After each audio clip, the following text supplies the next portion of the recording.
BARK Radio.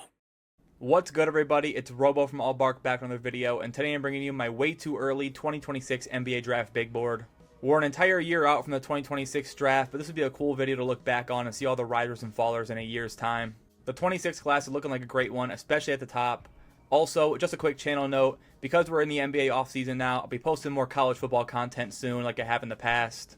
The basketball videos, as a result, will be a bit more sporadic until we get closer to the season. But that's all I got for the intro, so without further ado, let's go ahead and get started with the video, starting at the top. Darren Peterson is my 1A of the big three from the 2026 class. He jumped AJ as a player this year for me with his dominant season. He can play at either guard spot, but his elite scoring ability leans him towards the 2 for me in the future for now. He'll play for Kansas in 2025 and certainly be considered for a top pick. Here comes the crew. Outlet pass to Peterson. He'll let it go, and yes. Sizes up his defender, makes the move. Anthony's got 19.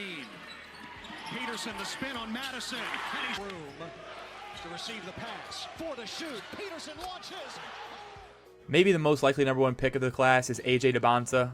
AJ's been seen as a potential generational talent for a few years now, and part of that is his freak on-ball ability at 6'9".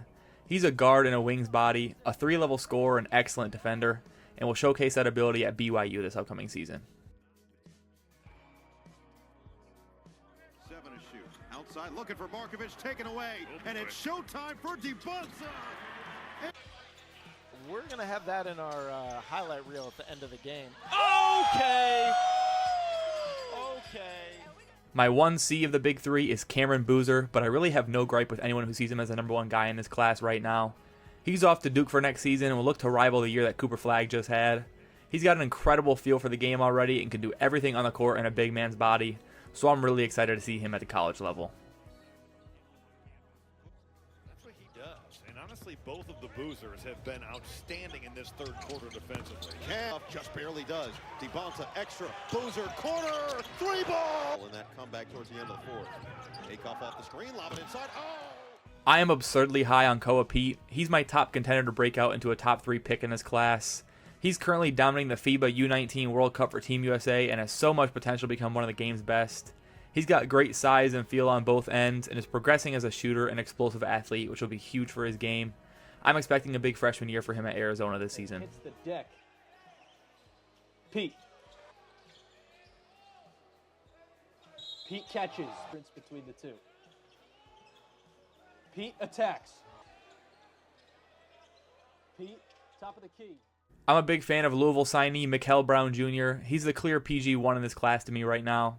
He's got good size and an elite offensive game, great handles, an incredible jumper, and is a really crafty finisher.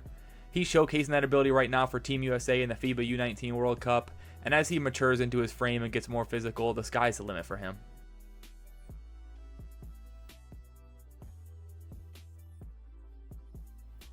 France maintaining a 1-point lead. Blocked! Mikel Brown Jr., my goodness. I've got Nate Ament at 6. He has shot up in height as of late and is now listed at 6'10 or 6'11. He's a standout shot maker and is progressing into a more well-rounded player quickly. He'll be playing college basketball at Tennessee this upcoming season, where we should see flashes of his potential 3-and-D stardom out of him.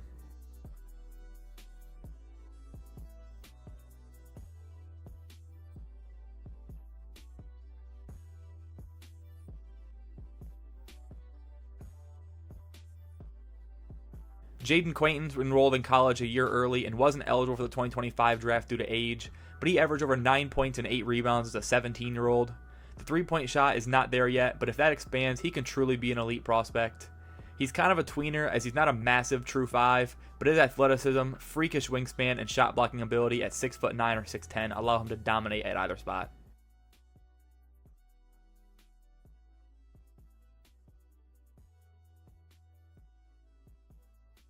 I'm also high on Chris Senak Jr., who will be at Houston this upcoming year learning under Kelvin Sampson, and the fit's perfect to me. Houston preaches defense, and Senak is a physical big man with great shot blocking ability and a strong post game, but he also got some range with a confident jumper and can guard the perimeter, making him a serious weapon at the 5 for them.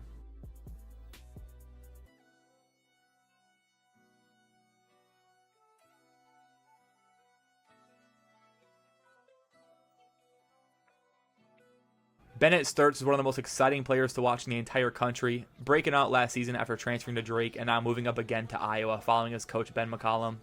Iowa's roster looks great heading into the year, but Sturts should be in for a potential All-American level season with his unbelievable craftiness and creativity as a lead guard and shot maker. Back three, it's good. And yeah, to Sturts. Sturts got himself to the right, heads to the basket, high off the glass. Shot clock is winding down. It's at 5. Sturts is running 3. Tunde Yusufu is clearly a big Anthony Edwards fan, and you can tell not only by his on-court appearance, but a bit of his game as well. He's got a big frame, a ton of athleticism, and is great in transition. I love the way he defends as well, using that strength and motor to his advantage and playing super physical, and Baylor seems like a perfect fit for him next season.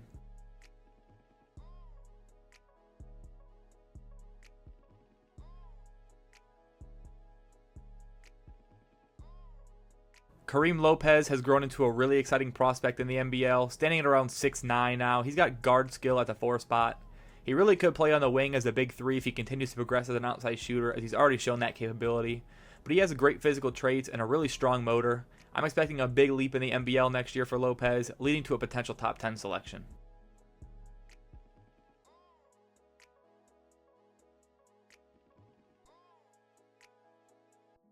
I am super excited to see Dame Sarr this year at Duke. He's a 6'7" wing known for his defensive ability and shot making, but he looks like much more than just a 3-and-D guy. He's really fluid with the ball and has created his own offense at times, even in the EuroLeague. This should be a big year for him in terms of the on-court IQ growth, but he's got serious top 10 potential.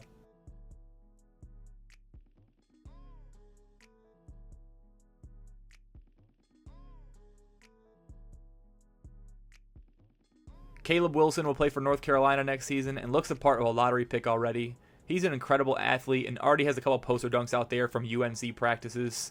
His shooting may definitely take some time to come around, but I love his upside as a two-way forward, especially as he continues to put on his size.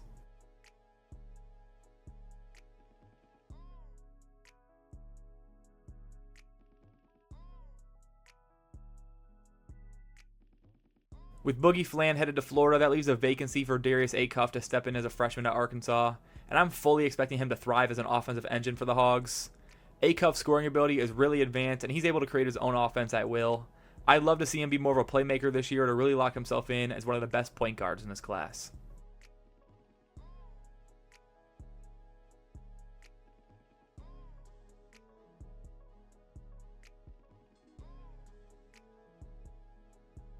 As many others were, I was a little surprised Yaxel Lenneborg decided to withdraw from the 25 draft, but NIL and the opportunity to compete for a national title at Michigan were certainly great draws to stay.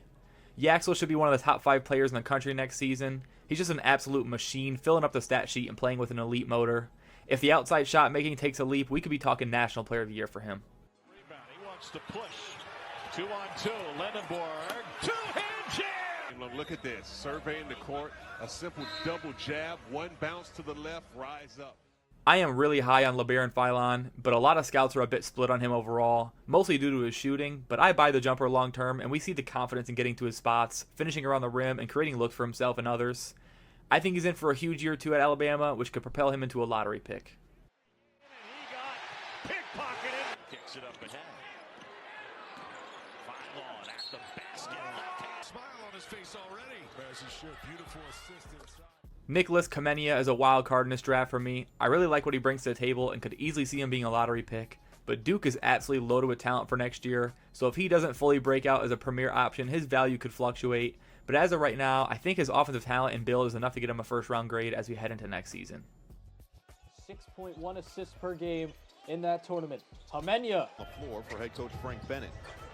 Hamenya, the rip through. And 2. Ariza in this game. Jong stays out there with Mirkovic, Anthony, Pitt, and Meyer. Braylon Mullins could end up a lottery pick a year from now, and it won't be just because of his elite shooting. He's shown some real athleticism and an expanded offensive game off the dribble. He'll be at UConn this season under Dan Hurley, and with his outside scoring ability, he'll likely be a focal part of the team's offense, similar to some other past elite freshmen in stores.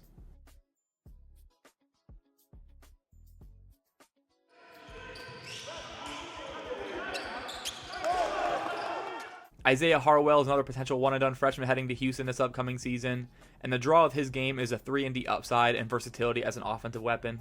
He's got a silky jumper and some legit physicality on both ends. He just needs to grow more as a separator and creator to get easier looks for himself and others on the floor. The ball will find you. Harwell. He looks tired. Malik Diallo sets the screen for Isaiah Harwell, who puts up a Out to the corner for the open three. Just winning basketball by McCord. Harwell hand in his face. Isaiah Evans nearly left Duke for the 2025 draft, but opted to return, and I see him as a first-round guy in the 2026 class. His role was pretty much just a spot-up bench shooter, especially early on for Duke, but as it went on, we saw Isaiah butt into the three-level scorer we knew he was, and I'm expecting this season to be his big breakout, with experience now added on to his size advantage on the wing. Evans on the attack off the window. Scores mentality, just under 13 points per game. Evans Now it's a left ankle injury, but something to pay attention to. Tahad Pettiford is one of my favorite players in the country at the college level. He's a gifted microwave scorer and can do it all as a point guard. The size limitations are what hamper his draft stock, but with the clear athleticism he displays on the court with his speed and verticality, a big year 2 at Auburn could put those concerns to rest and make him a lottery pick in 2026. Screen. Pettiford, herky-jerky moves, lays it. Screen Broom. Pettiford turns the corner. Pettiford rising. Perimeter. Ball is pumping. Jumper. Elijah Arenas will be ready to go for his freshman season at USC after a scary car accident. Elijah's game is one I really covet. He was one of the best scorers in all of high school basketball and has great size for a 2-guard at 6'6".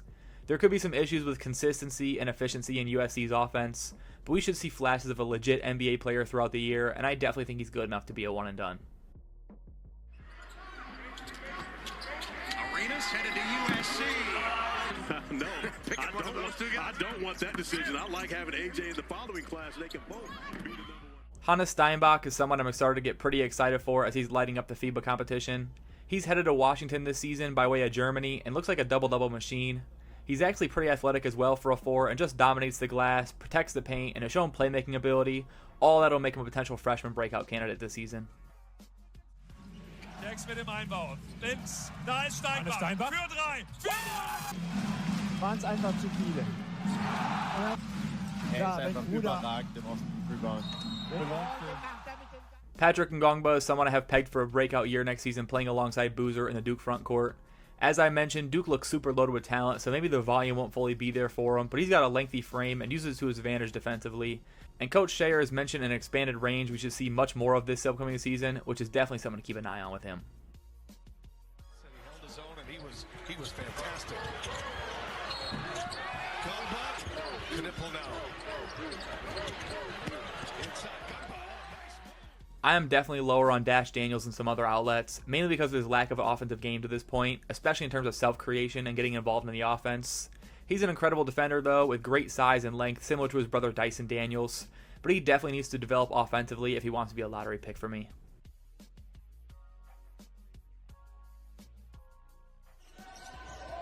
Germany now by 2, and it's stolen out of the mid. Braden Burries will be part of one of the best freshman duos in the country next season at Arizona with Koa Pete, thanks to his offensive skill set. He's one of the best on-ball guards in the country, in my opinion, and is just a gifted scorer, with a bag as deep as almost any other freshman in the country, which should pair really well with Koa's size and skill for the Wildcats.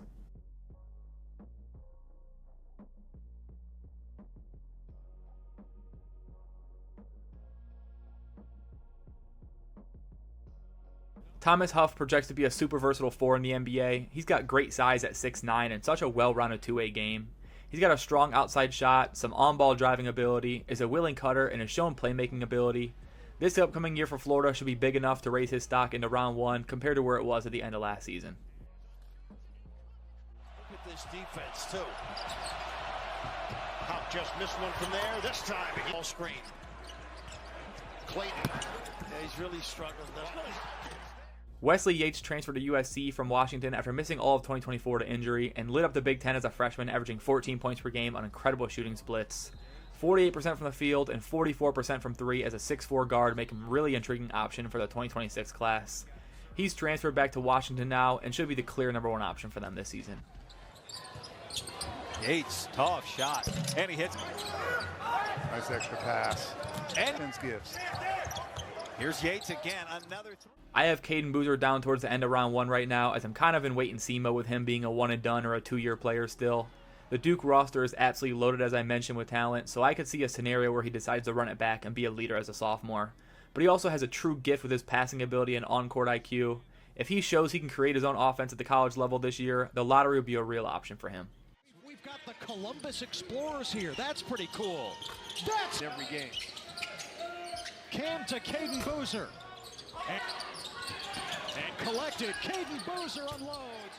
I'm glad Miles Byrd elected to return to school for another season because I could genuinely see himself playing his way into some lottery conversations. His percentages from the floor really hurt his stock last year, but he's truly an elite wing defender with clear shot-making ability and solid length. So a better season from the floor will be huge for his stock this season.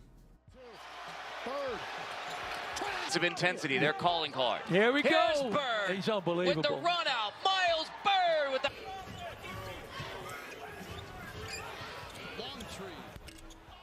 Here's the rest of my way too early top 60. There's a few guys in here I'm really excited to see in new environments. Merez Johnson Jr. transferred to Michigan and has been killing it for Team USA. Neoclis of Dallas is making the jump from overseas to the college level, heading to Virginia Tech this season. And then, of course, we've got some returners like Carter Knox, Anthony Robinson, Magoon Guath, and JoJo Tugler, who I expect another step from. There are so many names I could have included in this list, so let me expand out a little bit more with some honorable mentions. I wanted to put a ton of new names on this list with incoming freshmen and international prospects, but there are, of course, some high-level returners as well. Again, I could have listed like 200 players as honorable mentions, so there's definitely guys I'm missing who will move up my board throughout the year. But this is a good starting point for me as to who I like most in the 2026 draft class. That's it for my way too early 2026 big board. Let me know your thoughts on the list below, as well as any players you're excited to see this upcoming basketball season. As always, thanks for watching. Feel free to like and subscribe if you haven't already, and I'll see you guys in the next one. Peace. BARK Radio.